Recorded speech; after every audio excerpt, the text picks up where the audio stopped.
Very good evening, everybody. Good evening, ma'am. Welcome you all to our LinkedIn live session on a very interesting topic on a very special day indeed. Before we begin, I would like to take a moment and wish all the amazing women out there a very happy Women's Day. Today is a day to celebrate the progress we have made towards gender equality and to recognize the amazing contribution that women make to our world every day. So, here's to all the strong, brave, and amazing women out there. Thank you for all that you do. And on behalf of Team Caprix, I would love to wish you all a very happy Women's Day. On this special day, we have a very special guest of honor with us, Miss Amrit Nagpal. Ma'am, welcome to today's live session, ma'am. It's a great day to have you here and to talk to us about a very important topic indeed. Before we enter into the topic, on behalf of Team Caprix, I'm welcoming you to the session as well, and thank you for giving us your time to address a very important group of people today, ma'am. So I'd like to show you a small introduction video on Caprix. We are a pre-primary curriculum providing company, and ours is a multiple intelligence-based curriculum, and we are working towards making the pre-primary sector a very successful one indeed. And the topic of our discussion today is a very important one, the role of preschool teachers in our society and how they help to lay the foundation for our children's future success. These amazing educators have a huge impact on the lives of our little ones, and today we are going to explore some of the ways in which they go above and beyond to ensure that our children are prepared for a bright future. Who better to address this topic than our very own Ms. Amrita Nagpal? She is an enthusiastic and energetic early years professional with a master's in education from James Cook University. She has a diploma in enrichment studies from the College of Teachers UK and a diploma in TESOL from Global TESOL College Canada. She has over 15 years of experience in pre-primary and primary teaching, remedial teaching, content design, curriculum planning, and training pre-service and in-service teachers. She is someone who believes in providing holistic and hands-on learning experience to our children and teachers. Her interests have been developing a thoughtful learning environment, nature-friendly curriculum, and enhancing professional development. She is someone who believes in empowering and engaging young minds in innovative and collaborative learning practices. She has been honored with the Innovation in Early Learning and Child Development by Early Child Development Forum and Innovative Leader of the Year by EKK Updesh. So, ma'am, what a great day, and we take great pleasure in welcoming you today for today's discussion. Over to you, ma'am. We'd love for you to address our unsung heroes, that is the preschool teachers.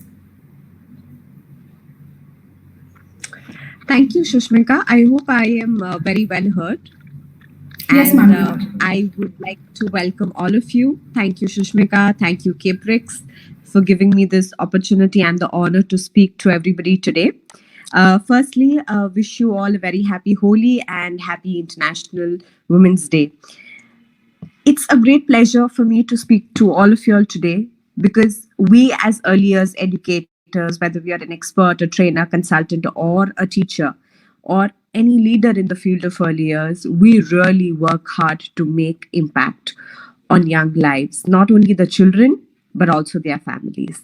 And it's something that we should really take pride in. Early years education is an extremely critical, especially in our country, because our country is a developing country. And we are responsible in shaping the future, not only of our society, our country, and the globe in all. So the work that we do is not only valuable, but extremely essential.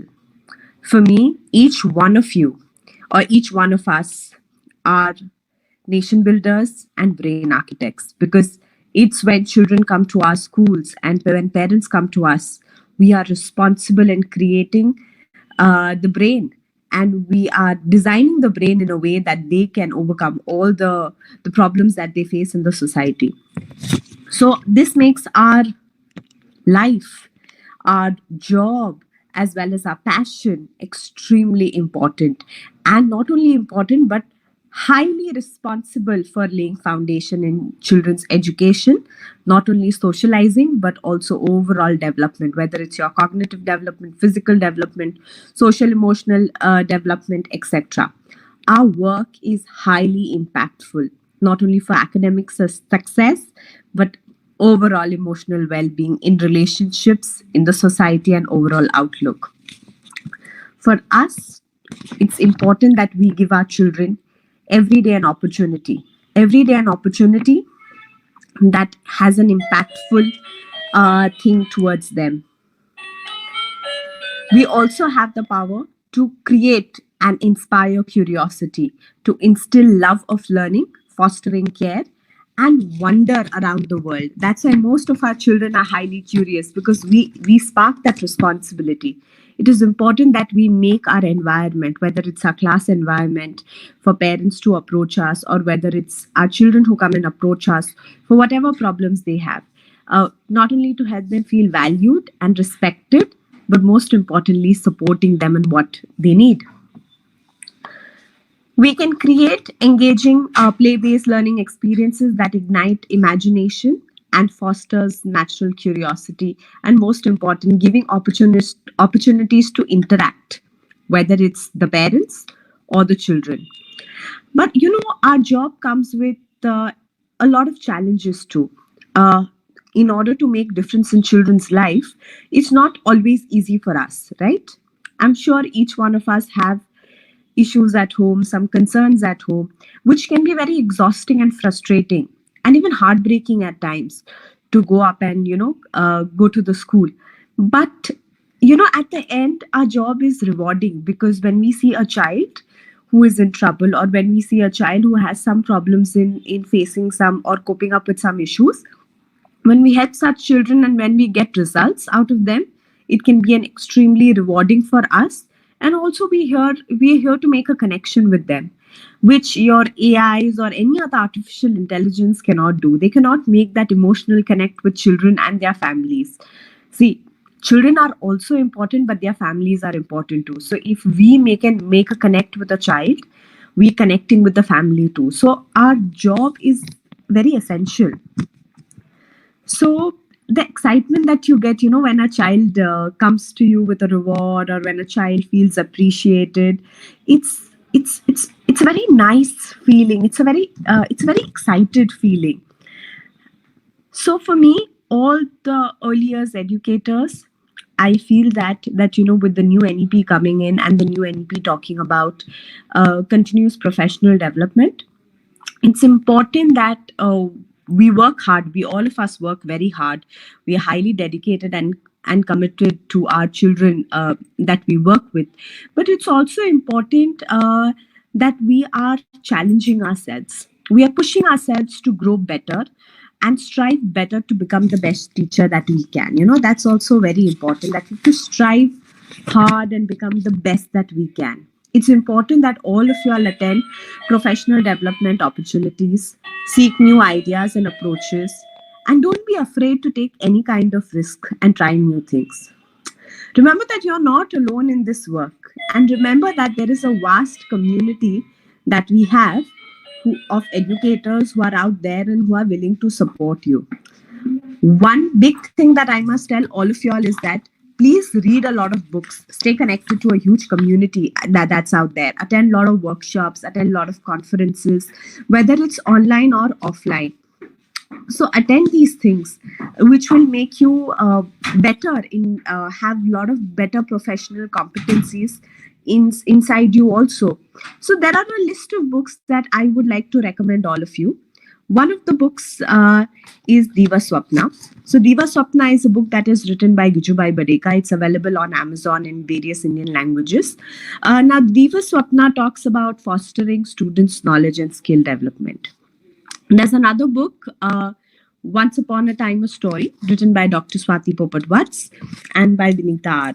I have this book with me. I have read this entire book, and I must tell you that this book is completely amazing. This gives us insights about how Gijubai Badeka was a storyteller, and I feel education should be inspired by stories, and early years experts should be amazing storytellers. So it talks about how Gijubai Badeka used stories and storytelling as a technique to make students learn. And with the new NEP and the new NCF that we are talking about, definitely talks about the child-centered approach and a story integrated approach. So it's a must read.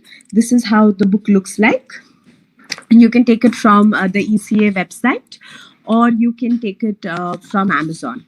Another important book that I personally like is Toto Chan. Toto Chan is a must read if you're an educator. It really doesn't matter which level are you teaching, but Toto Chan is an extremely insightful narrative. It focuses on the aspects of childhood that are often overlooked by formal education, and it talks about the connect between a child and a teacher. So it's a beautiful book to read. Another book that I would like to tell all of y'all is How Children Learn. It's by John Holt. John Holt offers valuable insights into early years and early learning. And these are all the books that I have personally read, and hence I am giving you these suggestions.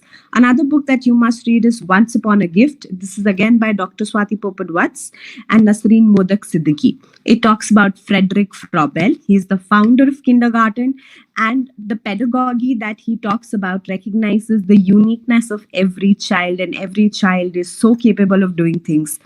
So you must read these books. Lastly, and one of my current favorite books that I'm reading is this. This is The Brain Braced Classroom by Kiran O'Mahony.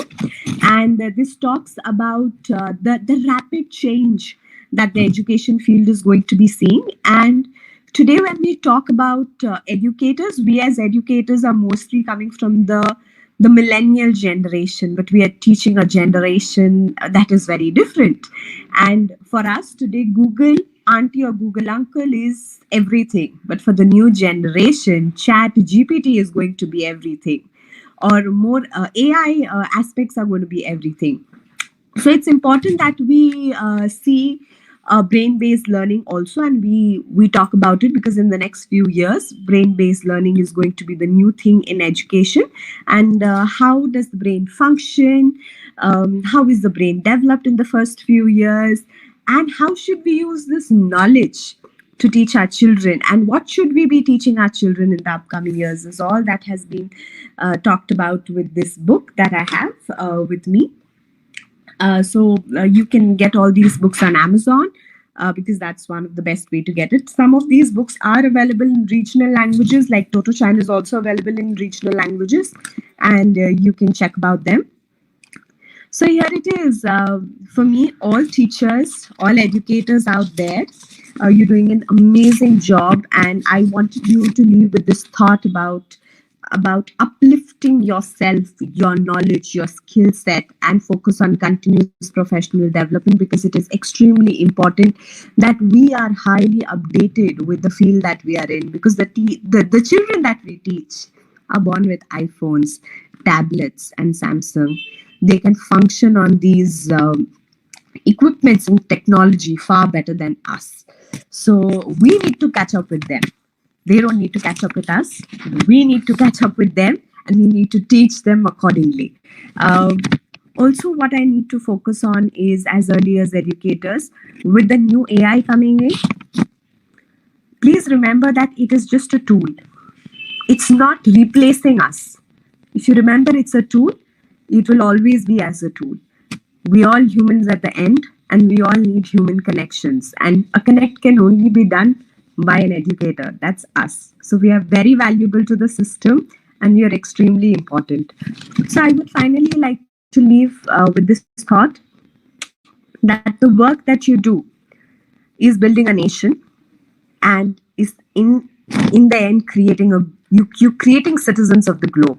So every child you educate, every child you touch your lives, and every child you make a connection, you're making a potential positive impact on this world.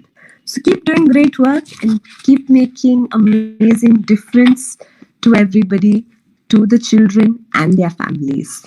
Thank you so much. Over to you, Sushmika. Thank you, ma'am. That was a very inspiring talk from you, and you have given us some amazing points, and you have suggested some amazing books as well. So I'm sure all of people who are watching would have made a note of these books and would definitely give it a read. I know I am going to.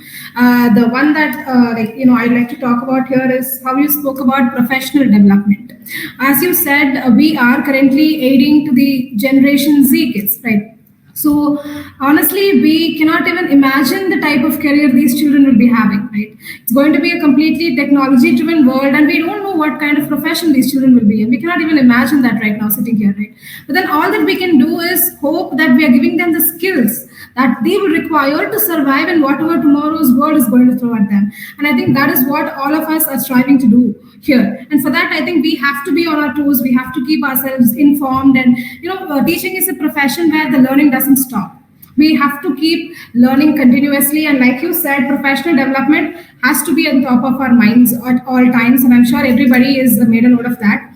And to our listeners right now, if there's any queries that you would like to ask ma'am, or you want her tips on something, you can please post your questions. We'll have a Q&A for like 5 minutes and then round up the session. Do we have any questions yet?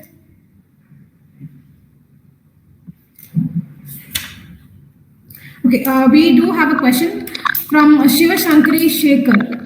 Hi, Shiva Shankari. How can parents and caregivers support preschool teachers in their work? Well, Ms. Sankri, I am glad you asked that question. What I normally see is I'm talking about pan India in terms of the education system. We do have a large group of parents who are extremely supportive to whatever work the teachers give that needs to be done at home or that needs to be reiterated at home. Children's brain is growing at a rapid speed. And when we talk about early years, especially up till the age of 4.5, children love repetition. They thrive on repetition. So every time you repeat the activities that are being done in the school, you repeat it at home. It's fun for them. It gives a different boost and energy to the brain, and it's consolidating that information. That means that the learning that's going on is going into the long-term memory rather than the short-term memory. But yet, in our country, there are still a large number of parents who do not like to do anything at home. Now, when I mean something, I don't mean that, there needs to be a basic paper, pencil work that needs to be done. You could get on to, there are different communities available on social media for parents and caregivers, whether it's on your Facebook groups or whether it's on your Instagram groups. Get in touch with the local parent community. Go through their pages. They give you a number of activities that can be done at home. Simple activities wherein you're sequencing the process of making idli or sequencing the process of making dosa, and there's so much learning in that. There is so much learning in the kitchen, in our homes. Simple things like breaking curry leaves, simple things like sorting clothes, folding napkins. There's so much of learning in that. If you learn to fold a napkin, you're almost done through fractions in the long term. You at least learn about whole and half by then. You learn to break curry leaves, you focusing on your fine motor skills, and your grip and grasp on objects is going to be far better. So get yourself associated to a few groups, check on the activities that are doing, that has been done there. Go to your schools, ask your teachers what are the regular activities that they are doing in the schools, and practice the same thing at home. It necessarily does not need to be that a child has to be given a worksheet. And I think the best thing what parents can do is read a book to their child. There are amazing storybooks available in the market. You can get yourself associated to story group books. A lot of cities have storybook groups where they lend you story books over a week. You can read those books with your children and increase their vocabulary. More than vocabulary, I think the knowledge that children get and the imaginative world that just immerses them, that makes the brain far more active. And those stories are going to create an impact for the rest of their lives. So I think these are the activities that you could do apart from your homeworks and other paper pencil based activities. There are plenty of activities around you. If you see, sorting is one of the best activity that you could do. Sort your own toys. You made a mess, now let's sort them and let's organize it. That's the best thing that you're going to do. You're going to be raising a child who's going to be extremely highly organized and a non-messy child in their teens or in their adulthood that sorts most of your problems. So focus on things that you will require or you want your child to be 20 years down the line. Every child cannot be highly organized, but if you start now, 15, 20 years later, you will have a child who can categorize stationery. You'll have a child who can categorize a lot of things in their personal life, and which is a very big skill. It's not something small. It's a big skill in adult life. A lot of adults till date cannot categorize, cannot keep the stuff in the kitchen properly. So we got to solve these life skill issues too. So you can focus on all these work and support preschool teachers. Okay, we have another question from Arvind. In your experience, what are some of the biggest challenges that preschool teachers face, and how can we support them in addressing these challenges?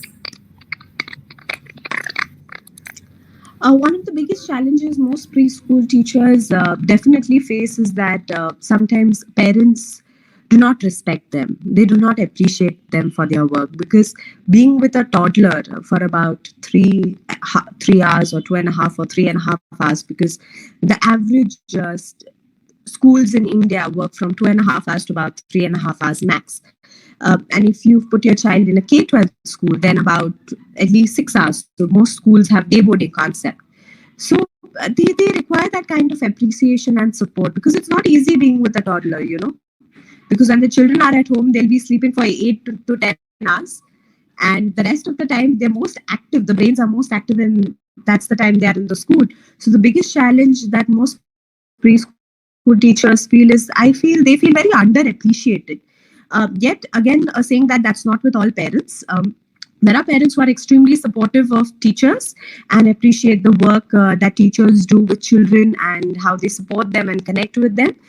But still, I feel a generic appreciation should be given to all kinds of teachers.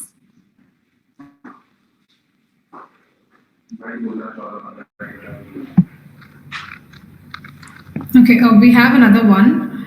How can we ensure that preschool teachers are recognized and valued for the important work that they do? Like you have, I think, just answered that in your previous question I itself. have almost answered. Yes, you've almost answered that. Do we have any other questions? What are some of the most promising trends or innovation in early childhood education today, and how do you see these shaping the future of the field? Like I said, one of the most promising trends is STEM changed to STEAM. STEAM is now going to very soon change to stream. There's going to be R added to it, and reading is going to be mandate. Because when we copy most of the Western countries, what we don't realize is those children are reading faster than our children. You know, you pick up any Western child, a grade one child, they're reading far more words than our Indian children, and they're more confident in reading. And I think that is a trend that we need to pick up as a country, as educators, and as parents. We need to support reading a lot in our country. Another trend that's going to pick up very fast is storytelling. Has been one of our has been there for years, centuries rather. As long as that we can imagine. It's been there right from early man. You know, and I think that trend is going to be back because India is a nation full of folk tales. So focus a lot on folk tales, and I think Karadi Rhymes does a fantastic job there, and bringing in a lot of folk tales back to our schools, teaching them about different folk tales and folk songs and different languages is going to be another new trend back in our country. And I think as an average Indian, we should know at least an averagely 3 languages.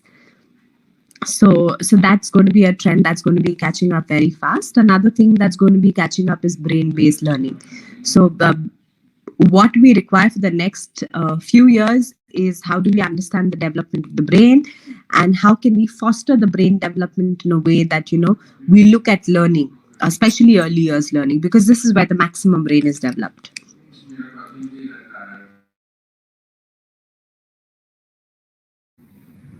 Yes, ma'am. Thank you so much. And I don't think we have any more questions. So it was a very good Q&A session. In fact, a lot of questions answered in a very good way. I'm sure all of them are happy with the answers that you've given them, and it's given them a lot of insights into the topic as well. Thank you so much for being here and sharing your insights and expertise on this very important topic, ma'am. And I would thank all of them who joined this session and the ones who would be, probably watching it later in LinkedIn as well. I'm sure this would have been a very informative session for all of you. We hope the discussion today has given you a new appreciation for the incredible work that all of us do. And like if someone is also an early childhood educator, I'm sure you would appreciate the type of work that they are doing and know how inspiring they are being every single day. And a very special thanks to you, ma'am, for sharing your expertise with us today. We are truly grateful for your insights and your commitment to improving the lives of children everywhere. Thank you again for joining us, and happy Women's Day to you once again. Thank you. Thanks to you and the entire team of Caprix Lab. Thank you. Thank you, ma'am. We are hoping to have you in another session, like, very soon as well, to talk on something else, something very interesting again. Thank you.